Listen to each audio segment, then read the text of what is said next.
जो राम को लाए हैं हम उनको लाएंगे। 2022 के विधानसभा चुनाव में हर घर में, हर गली में, हर चौराहे पर, हर नुक्कड़ पर यही गाना सुनाई दे रहा था। चुनाव से पहले भाजपा ने राम मंदिर के मुद्दे को खूब उछाला। चुनावी जनसभाओं में हिंदुओं की आस्था का सवाल बताते हुए राम मंदिर का जिक्र किया। भाजपा ने राम मंदिर पर ही पूरा चुनाव लड़ा, लेकिन जब नतीजे आए तो सबके होश उड़ गए। अयोध्या की वो मिल्कीपुर सीट जहां भगवान राम का भव्य मंदिर बन रहा है, वहीं भाजपा हार गई। समाजवादी पार्टी के अवधेश प्रसाद ने बीजेपी प्रत्याशी बाबा गोरखनाथ को 12,000 से ज्यादा वोटों से हरा दिया। ऐसे में सवाल लाजमी है कि राम किसके। आज प्राइम न्यूज में हम चर्चा करेंगे प्रभु श्री राम की जन्मभूमि अयोध्या की उसी मिल्कीपुर सीट पर होने वाले उपचुनाव की, जिस पर सपा और भाजपा के बीच कांटे की लड़ाई।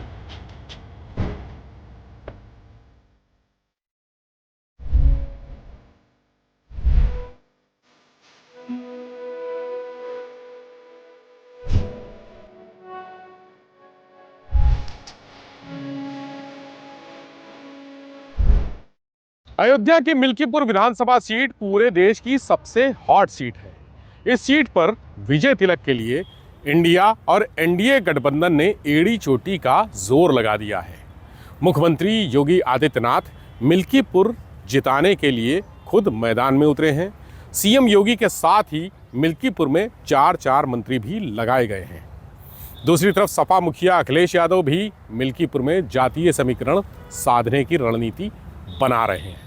बहन जी की पार्टी बसपा भी पीछे नहीं है। प्राइम न्यूज़ की खास पेशकश में हम आपको मिल्कीपुर विधानसभा सीट के बारे में बताएंगे। भाजपा, सपा, बसपा समेत तमाम अन्य दलों की यहाँ क्या तैयारी है, इसकी जानकारी देंगे। जातीय समीकरण का गणित भी समझाएंगे। मिल्कीपुर विधानसभा सीट 1967 में अस्तित्व में आई थी। यहाँ 3,40,000 वोटर हैं, जिसमें 1,82,400 पुरुष और 1,58,300 महिलाएं हैं, जिनमें ब्राह्मण voter 60,000, Yadav voter 55,000, Parsi voter 55,000, मुस्लिम वोटर 30,000, क्षत्रिय वोटर 25,000, दलित वोटर 25,000, कोरी 20,000, चौरसिया 18,000, वैश्य 12,000, पार्क 7,000, वैद मौर्य 5,000। 2008 के परिसीमन के बाद ये सीट अनुसूचित जाति के लिए सुरक्षित कर दी गई थी। मिल्कीपुर में अब तक ये तीसरा उपचुनाव है। पहली बार 1998 में उपचुनाव हुआ था। उस समय समाजवादी पार्टी के नेता मित्रसेन यादव यहाँ के विधायक थे। मित्रसेन यादव ने लोकसभा चुनाव लड़ा और जीतकर सांसद बन गए। उपचुनाव में भी समाजवादी पार्टी के प्रत्याशी रामचंद्र जीते थे। दूसरी बार 2014 में उपचुनाव हुआ। इस बार भी सपा के आनंद सेन विधायक थे, लेकिन वो इस्तीफा देकर बहुजन समाज पार्टी में शामिल हो गए। दूसरे उपचुनाव में सपा के रामचंद्र यादव फिर से जीते और वो विधायक बन गए। रामचंद्र यादव ने बसपा के आनंद सेन को 35,000 से ज्यादा वोटों से हराया था। 2022 के चुनाव में यहां से समाजवादी पार्टी के वरिष्ठ नेता अवधेश प्रसाद जीते। हालांकि 2024 के आम चुनाव में अखिलेश यादव ने अवधेश प्रसाद को लोकसभा चुनाव लड़ाया। राम मंदिर की हवा के बाद भी अवधेश प्रसाद यहां से जीते और सांसद बन गए। इस बार उपचुनाव सपा और भाजपा दोनों के लिए प्रतिष्ठा का सवाल बना हुआ है। जातीय आंकड़ों और नेताओं से साफ है कि मिल्कीपुर सीट पर सबसे ज्यादा अनुसूचित जाति का वोटर है और उसके बाद दूसरे नंबर पर ओबीसी वोटर है। यानी एससी और ओबीसी वोटर के साथ मुस्लिम वोटर जिस पार्टी या प्रत्याशी पर हाथ रख दे, उसे हराना लगभग असंभव है। और यही वजह है कि यहाँ की विधानसभा चुनाव में अब तक सबसे ज्यादा 4 बार समाजवादी पार्टी जीती। यह लेफ्ट का प्रत्याशी विधायक बना है। 3 बार कांग्रेस भी जीत चुकी है। मिल्कीपुर सीट बीजेपी के खाते में 2 बार और बसपा के खाते में 1 बार आई है। मिल्कीपुर विधानसभा सीट का जातीय समीकरण बिल्कुल साफ है। यहाँ यादव, पासी और ब्राह्मण जाति के वोटर अहम भूमिका में हैं, तो मुस्लिम मतदाता भी निर्णायक भूमिका में रहता है। दलित वोटर में पासी की संख्या सबसे ज्यादा 55,000 है। समाजवादी पार्टी के पास ओबीसी में यादव, एससी में पासी और मुस्लिम मतदाताओं का एक बड़ा वोट बैंक है, तो भारतीय जनता पार्टी सवर्ण और दलित वोटर के सहारे मैदान में उतरती रही।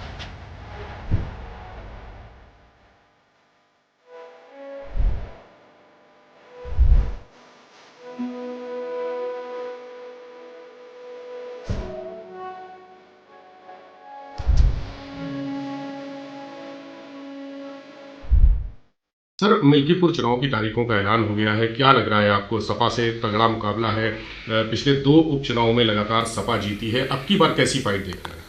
देखिए, भारतीय जनता पार्टी प्रत्येक चुनाव को गंभीरता से लेती है। हम 24/7 और साल के 365 दिन राजनीतिक क्षेत्र में काम करते हैं।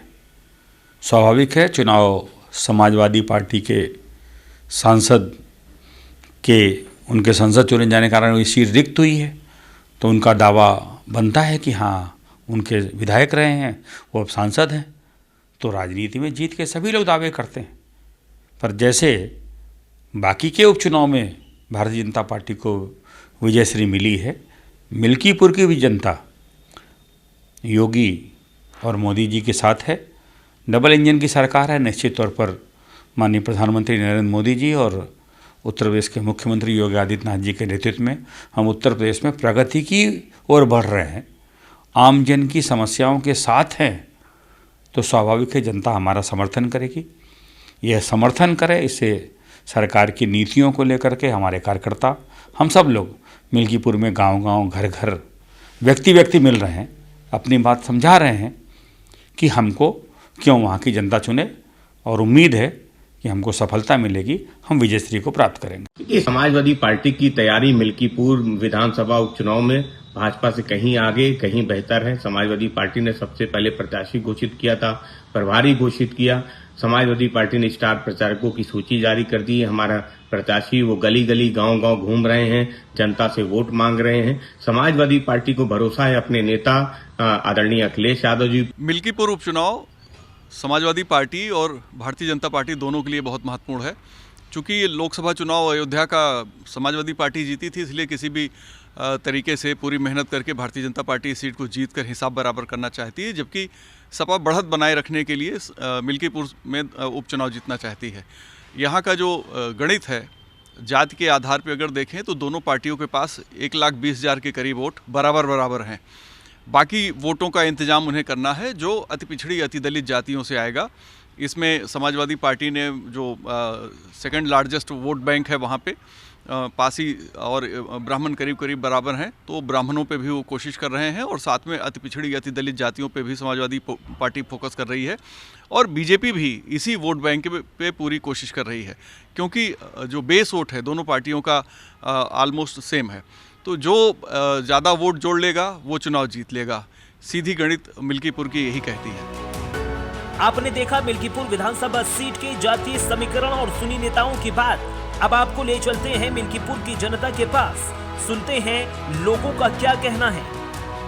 क्या कहेंगे, आपके यहाँ चुनाव की धुंधुमी बच चुकी, सारी गोटे शुरू हो गई बिछनी, और अब जो है आप लोगों को मतदान करना है। मतदान 5 करना है। हाँ, तो आप क्या कहेंगे, यहाँ का क्या जो है मुद्दा रहेगा आप लोगों का वोट करने का? ये उसका है। हाँ। मुद्दा तो जो है सब बन ही गया है। हाँ, बन गया, विकास हुआ है। हाँ, विकास हुआ है, उसमें कोई दिक्कत नहीं। तो क्या लगता है, क्योंकि उधर से सांसद अवधेश प्रसाद के बेटे हैं अजीत प्रसाद, इधर से चंद्रभान पासवान, हालांकि बाबा गोरखनाथ को टिकट बीजेपी ने अब की बार नहीं। 5 को वो होगा निर्णय, इसका 5 के बाद ही होगा। क्या चर्चा चलती है आप लोगों के? चर्चा तो सब चल रही है, उनकी भी। अच्छा, तो क्या मुद्दा है? जैसे कहते थे कि जो है छुट्टा जानवर एक बड़ी समस्या है, अवधेश प्रसाद हमेशा उठाते थे, जो अब सांसद हो गए। हाँ, अब तो कुछ नहीं उठाते, आते ही नहीं। अच्छा, अब तो वहीं रहते हैं। वोट करेंगे, भाजपा को ही जिताएंगे। इस बार इज्जत का सवाल है, बस ये समझ लीजिए। ये भारतीय जो जनता पार्टी है, सनातनी हिंदू की पार्टी है। लोग कहते हैं, हम भी जानते हैं कि ये हिंदुत्व के लिए लड़ते हैं, इसलिए हम लोग सीधा भाजपा को वोटिंग करेंगे। इस उपचुनाव में, उसके बाद में जो जैसा करेगा वो वैसा भरेगा, उसके बाद में जैसा होगा वैसा हम लोग करेंगे। लेकिन इसमें कहा जाता है समाजवादी पार्टी के जो अखिलेश यादव हैं, जो राष्ट्रीय अध्यक्ष हैं, वो कहते हैं कि अवधेश प्रसाद जो है अयोध्या के राजा। अरे राजा अयोध्या के सिर्फ श्री राम है। अयोध्या के राजा ऐसे सब लोग अगर हो जाए तो ये तो अब कहने के लिए तो लोग अपने आप को पता नहीं क्या क्या कह देते हैं, लेकिन अयोध्या के राजा श्री राम हैं। ठीक है। समीकरण यहाँ जो है मिल्कीपुर का तो पीडीए हावी है। अच्छा। और जिस तरह से भाजपा भी अपना जो है नया उम्मीदवार, नया प्रत्याशी जो है इस समय उतारे हैं चंद्रभानु पासवान जी को, और इस समय कांटे की टक्कर की जो लड़ाई मामला जो देखा जा रहा है, तो सपा और बनाम भाजपा जो है कहीं न कहीं यहाँ फुल दावेदारी के साथ जो है। मतलब कौन सा मुद्दा क्या अच्छा लगा भाजपा का? अच्छा लगा जी,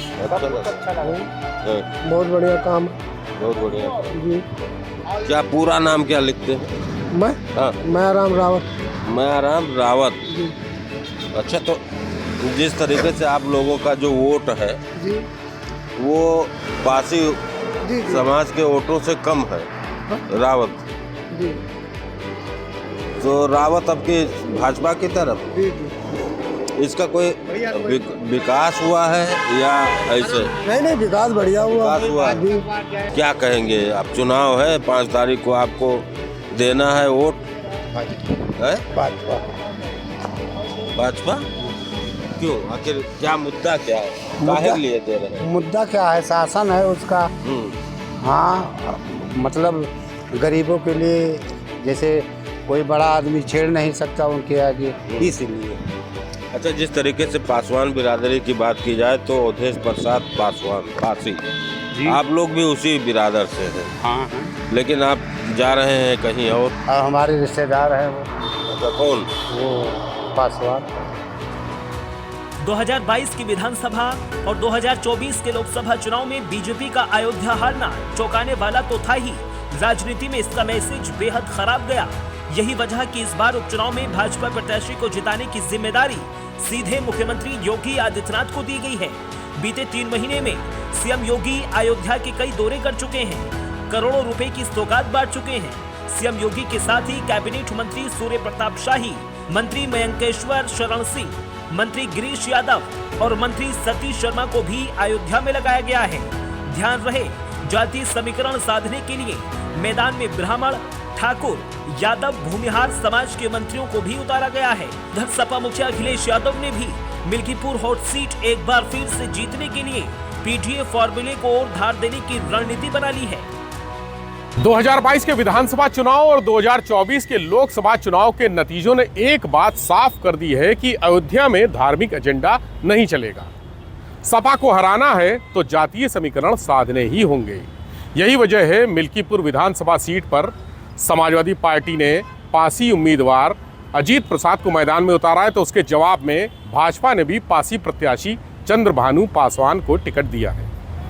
वहीं आजाद समाज पार्टी के मुखिया चंद्रशेखर आजाद ने भी सपा के बागी और पासी प्रत्याशी सूरज चौधरी को टिकट देकर लड़ाई रोमांचक कर दी। मिल्कीपुर सीट से भाजपा ने चंद्रभानु पासवान को प्रत्याशी बनाया, जबकि सपा ने यहां से विधायक रहे और जीतकर संसद पहुंचे अवधेश प्रसाद के बेटे अजीत प्रसाद को टिकट दिया है। हालांकि सीएम योगी के मिल्कीपुर सीट की जिम्मेदारी खुद संभालने से भाजपा नेता खासे उत्साहित हैं। भाजपा को उम्मीद है कि सीएम मैदान में है तो इस बार जीत उनके कदम चूमेगी। यही वजह थी कि मिल्कीपुर से दावेदारों की संख्या भी अच्छी खासी थी। पूर्व विधायक बाबा गोरखनाथ के साथ ही रामू प्रियदर्शी, नीरज कनौजिया, भाजपा के जिला महामंत्री काशीराम रावत, राधेश्याम त्यागी, लक्ष्मी रावत और जिला पंचायत सदस्य बबलू पासी टिकट के लिए लखनऊ से दिल्ली तक चक्कर काट रहे थे।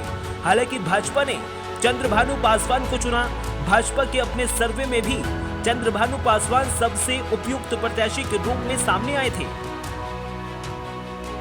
अजीत प्रसाद की प्रोफाइल।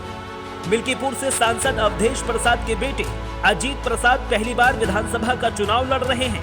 समाजवादी पार्टी ने अजीत प्रसाद के नाम का ऐलान बीते साल अगस्त में उपचुनाव की तारीखों की घोषणा के दौरान ही कर दिया था। हालांकि मामला कोर्ट में होने के चलते मिल्कीपुर में चुनाव टाल दिया गया, लेकिन समाजवादी पार्टी ने अजीत प्रसाद को उम्मीदवार बनाए रखा। 2010 से समाजवादी पार्टी में सक्रिय अजीत प्रसाद सपा की प्रदेश कार्यकारिणी के मेंबर भी रह चुके हैं। अजीत प्रसाद अब तक अपने पिता के लिए विधानसभा चुनाव में रैली जनसभा के जरिए समर्थन जुटाते आए हैं। ये पहला मौका होगा जब वो खुद चुनावी मैदान में उतरेंगे। इससे पहले 2017 में भी सपा ने उनको जगदीशपुर से उम्मीदवार बनाया था, लेकिन कांग्रेस से गठबंधन होने के चलते समाजवादी पार्टी को ये सीट छोड़नी पड़ी थी। अजीत जिला पंचायत सदस्य का चुनाव लड़ चुके हैं, जिसमें उनको हार का सामना भी करना पड़ा था। चंद्रभानु पासवान की प्रोफाइल। मिल्कीपुर सीट से तमाम बड़े नाम अपने दावेदारी जता रहे थे, लेकिन भाजपा ने नए और युवा चेहरे चंद्रभानु पासवान पर दाव लगाया है। भाजपा के अपने आंतरिक सर्वे में चंद्रभानु का नाम मजबूती से सामने आया था। चंद्रभानु को मैदान में उतारकर बीजेपी दलित समाज के युवा वर्ग को साधने की रणनीति बना रही है। चंद्रभानु की पत्नी कंचन 2 बार से जिला पंचायत सदस्य हैं। चंद्रभानु का गुजरात में कपड़ों का पुश्तैनी कारोबार है। वो खुद अधिवक्ता हैं, साथ ही कपड़े और पेपर का बिजनेस करते हैं। इनके पिता बाबाराम लखनदास राष्ट्रीय स्वयंसेवक संघ से भी जुड़े हुए हैं। मिल्कीपुर सीट पर अब तक 2 बार उपचुनाव हुए हैं। पहली बार 1998 और फिर 2004। दोनों ही बार यहां से समाजवादी पार्टी जीती है। अब 2025 में एक बार फिर यहां उपचुनाव हो रहा है।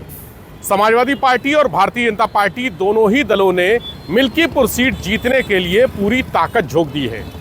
समाजवादी पार्टी यहां उपचुनाव में जीत की हैट्रिक लगाना चाहती है, तो भारतीय जनता पार्टी 2022 के विधानसभा और 2024 के लोकसभा चुनाव में हार का हिसाब बराबर करना चाहती है।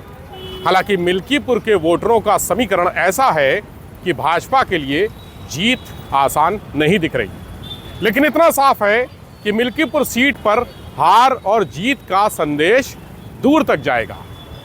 नमस्कार, मेरे साथ देखते रहिए प्राइम न्यूज़ में यूपी की राजनीति का सबसे खास शो, सबसे खास खबरें।